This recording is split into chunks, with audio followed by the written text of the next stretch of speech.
Right, hi friends. So one of the most common questions that I received in the comments and in my private messages was what would happen if FXRP liquidity pool position would go out of range. So in this case and in this video, I want to show you that because one of my positions, a demo position that I showed you before on this wallet, a small position is now out of range, as you can see. So when you open up your DEX and your liquidity position itself, you will see that it says out of range at the moment, meaning that I am no longer earning the fees. So if you click on a position itself, the amount of liquidity deployed will be different, and as you will notice is that I am fully converted to FXRP and I don't have any USDT in the pool at the moment, even though at the time of deposit you most likely deposited in both assets a bit of XRP and a bit of USDT 0 based on your chosen deposit ratio, okay, and range, of course. But when your position goes out of range from the downside, so in this case my range was 238 and 348, and at the moment, as you can see, the current price is 2.26, meaning that the current price is below the minimum price to stay in range. So when this happens, your liquidity provision through the automated market maker formula is automatically converted towards the asset, which in this case is FXRP. So when the price breaks below your minimum price level of your range, you are fully converted to FXRP.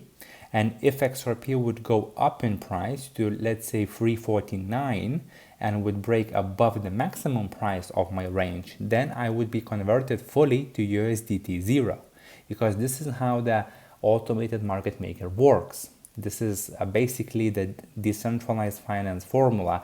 Before, we used to have the full range positions where basically whatever the price is, you are in range. But most of the times the capital is working inefficiently because it's covering the full infinite price range while the trading happens within a specific window of price. So that's why the concentrated pools were invented, so to speak, a few years ago, and now we are able to deploy within a specific price range. But you have to understand that when the price is changing within your range, your deposit ratio is also changing, and if the price is going up, you are being converted towards the second asset, and if the price is going down, you are being converted towards the first asset. So for example, if you would go to liquidity pools and you have this pool, for example, Flare versus XRP, and if you would deploy into this pool, let's say, I don't know, custom range, and let's say it's like that, 50-50 spread, so to speak, right? So you are deploying 50% of the amount in Flare and 50% in XRP. And now let's imagine that Flare price is going down, right? Because the first asset is Flare, so you always compare it using the Flare price because this is the first asset of the pool. So if the Flare price is going down, then you are essentially selling your XRPs to Flare each time it goes down. And when it reaches the lower limit of your range, you are fully converted to Flare only, and you are no longer holding any XRP within the liquidity pool, even though the amount will be the same, right? In dollar value, it will fluctuate, but will remain more or less the same and adjusted to the change of price, but the ratio of the assets will be different. And vice versa can happen, and let's say that you deposited 50-50 in Flare XRP pool, and let's say that Flare price was going up. In this case, you are actually being converted more and more towards XRP. And if the price of the flare reaches the upper limit of your range and breaks above it, then essentially what happens, you are fully in XRP. So you sold all of your flare and you are now in XRP. And if XRP continues to go up, for example, even though you are out of range, you are still exposed to XRP volatility. So the same happens here when you have, but in this case, you have two volatile assets, both Flare and XRP. Both assets are volatile. In this case, only one asset is volatile, which is, of course, XRP, because USDT 0 is not volatile. It's pretty much stable coin. It's $1, right? Meaning that when the price of the asset goes up and you are being converted towards USDT, you are essentially exiting out of your XRP holdings, not actually, but theoretically, because if, for example, the price is now 349 and you are out of range fully in USDT, the moment price drops down below 348, 315, so you are back in range, then you are essentially, once again, if the price of XRP comes back down, you are getting converted back to XRP once again. So essentially, as long as position is active and deployed, whether or not it is in range at the moment or not, still, as soon as the price comes back to range, you are automatically once again being deposited into the pool, earning the fees and getting all of the deposit ratio fluctuations. So at the moment, for example, the price is 226 and my range was 238. So I am not longer earning the fees. The money is still here. Nothing happened. It's just that I am fully converted to XRP and I am no longer earning the fees. As soon as the market recovers and comes back to my current range, I will be earning the fees once again. If you don't want to be waiting for that, and basically I will not go ahead of myself, but basically I'm trying to explain this on a very simple terms, all right, just the basics. And you can watch all of my previous videos that I explained absolutely everything about DeFi, because that's what I do for a living. It's my full-time job. And you can watch all of the content on YouTube. There are multiple lessons, maybe 30 videos or something. But there is a way to actually rebalance the pool. So you can actually withdraw from the pool and get back in. Now, the problem that the majority of people do, and that's why they suffer from the impermanent loss, is when they withdraw from the pool, when it's out of range, they re-enter the pool once again with 50-50 deposit ratio. So you are essentially buying back the asset using the less amount of money because of the impermanent loss. So there are ways to rebalance that to maintain 100% XRP or 99% XRP deployment, so you are not suffering that heavily from the impermanent loss. So now what would you do in this situation?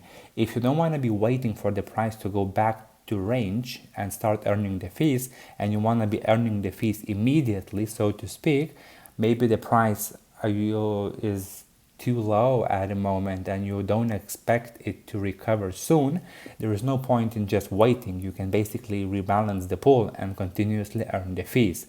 So in this case, on Enosis, and the same would apply to Spark DEX or any other DEX and any other asset and liquidity pool, what you want to be doing is clicking, in this case, decrease liquidity 100%. So you are essentially withdrawing from the pool, locking in the amount that you are currently exposed to, and then you want to be re-entering the pool. So let me actually do that and show you how it looks. I will open up my Bifrost wallet quickly. Then I will click on decrease position 100%, and I will have to confirm the transaction on my phone. I just did that. And now, as you can see, I withdrew all of the position, so I am no longer in position, and I also claimed all the fees that were pending, and now I am out of this position. So what I do now is click on liquidity. I no longer have any active positions, as you can see. I find this pool once again and I re-enter, but now I want to re-enter maintaining the deposit ratio upon the time of exit. So I was fully in XRP, so I don't want to be re-entering and rebuying the asset using less amount that I deposited, right? It makes sense. So now what I'm doing, I am clicking once again custom the amounts, and I will be using 350. Oh, sorry, 350. Oh, I have to refresh, sorry, the page. Yeah, the balance 357. So now what I want to be doing is making the upper price 3.48 more or less, and the current price is 227. So I want to do very close to current price, let's say 228, 226, yeah, 226 more or less. And now I want to enter 350 XRPs. So as you can see, I am deploying mostly 90-something% in XRP and just a little bit in USDT to stay in range at the moment. But most of the deposit remains in FXRP. So I am not giving any range pretty much to the downside, and I'm giving only upside range, but this ensures that I'm not buying back the assets from less amount of money because of the impermanent loss, because XRP price went down. So this is this can require a constant management from time to time, because if XRP goes down again, once again I'm no longer in pool and in range, so I have to rebalance again. But I can do this as long as I want because I am maintaining deposit ratio, so I am not buying back XRP, or in this case selling my XRP at the worst price when XRP is down. I am maintaining XRP amounts upon the time of deposit by not giving any range to the downside. Hopefully this makes sense. So I will approve Fxrp position. I will do the same on USDT 0. I'm basically approving it on my phone. It's just I'm confirming transaction signed by Frost wallet. Then I click on create position. I will confirm it once again, very simply, very quickly. It works really smoothly. And now I will be in pool, in range once again. That's it. So as you can see, I am now once again in range. My range is now 226,346 and current price is 227. So at the time of deposit, as you can see, most of the money is in XRP and just $9 in USDT 0 just to stay in range at the moment. So I am earning the fees once again without actually selling my XRP to USDT 0 at the time of deposit by not giving any range to the downside. So this is the best possible way to manage these positions if you never hedged and if you don't have an XRP short when it breaches your lower range limit. So this is very important. What I'm speaking about here, like hedging and everything, it's a bit more advanced LP position management systems that I show on my channel and DeFi House everywhere pretty much. But just to give you a general high-level information how it works and what to do in such case, hopefully this video will be beneficial and will help you. So once again, thank you for watching. Hopefully you are having a fantastic weekend so far. Wish you all the best, and I will see you on the next one.